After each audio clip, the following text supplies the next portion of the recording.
This is Hollywood Boulevard right here.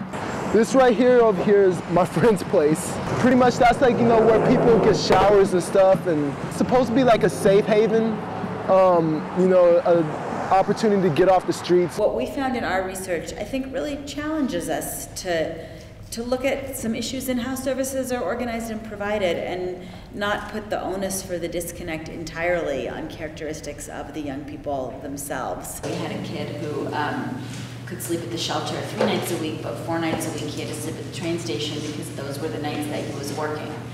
And you know, he got home too late from his job to go into the shelter. There needs to be some more 24-hour drop-in centers.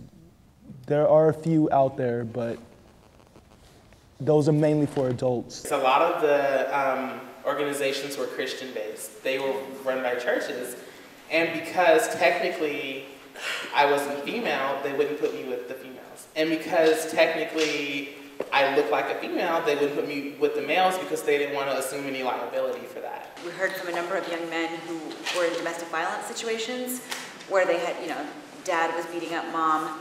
They left together, but the 15-year-old boy is not, although this isn't official policy, over and over we heard that those guys are getting kicked out of the shelters because they don't want a teenage boy in with women and children. I think in our continuum of services in Hollywood, we have really tried to stay as low barrier as possible because we recognize that many young people have had really poor experiences of both adults and other service systems, and that having to go through any formal routine could be an obstacle. Our 7th recommendation. Design shelter rules around young people's needs for stability, not institutional needs. What I really heard from kids is that this experience of being judged in a shelter or a drop-in setting or kicked out was traumatic because it often mirrored that initial experience of being kicked out or rejected in their home of origin. All these kids are getting exited from programs because they're just exhibiting normal consequences of trauma. When your therapy is cut off repeatedly, when you go through 7 therapists and you have to tell your story over and over, it actually, unfortunately, goes from being helpful to being a re-traumatizing experience. Lots of clinicians enter the work and they don't really understand either. They have this idea that you need to tell me your deepest, darkest secret the first time I meet you, or we're not developing a therapeutic relationship. And instead of, you know, thinking about what this experience and just playing basketball a kid or walking around a block. When you're a kid and you're homeless, and you're trying to be normal, you don't open up so much because you don't want the pity party. You want to be, you know, self-reliant and to show people that you could do it on your own. Our 8th recommendation. Ensure services do not mirror the trauma young people experienced in being pushed out of their homes. Those who talked about why particular services were helpful consistently underscored the importance of personal relationships. Whether they were seeking food, shelter, or medicine, a personal relationship was the door to those services. And my friend's place was one of those tools for me because I was able to establish relationships. There was no judgment about my drug usage. There was no judgment about my transgenderism. It was a safe haven. Ignorance wasn't tolerated there. We feel like line staff are the people who have the most contact with young people. They get paid nothing. You know, the good ones go back to graduate school because they realize, oh my God, I'm not prepared to do this work.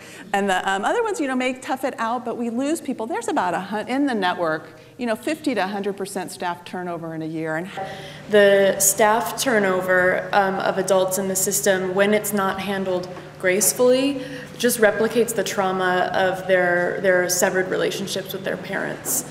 And it's not that we as adults can't move on with our jobs, just as, you know, Stanley was talking about, but it's really about how the organization, how the system, how the agency, how the individual adult handles that transition. We need to incentivize the people actually coming in working with our people the same way the highest earners in our society, the doctors, the lawyers, they get incentivized to go to school.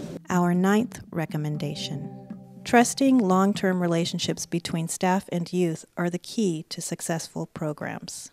Like the shelters is really like you go there and you have a place to sleep, but they don't prepare you for being on your own. Because a lot of people have a room for the night, whether it's in a family situation that's volatile, in a shelter, in a friend's sofa. in a squat, but what does it take to get permanent housing?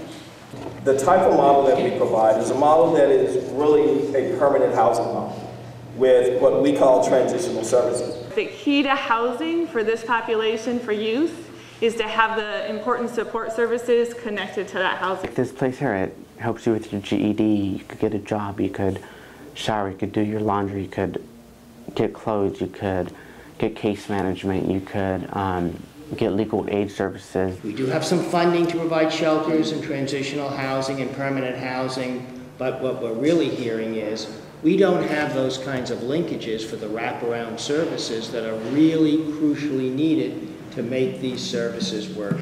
Our 10th recommendation. Young people need more than a place to stay.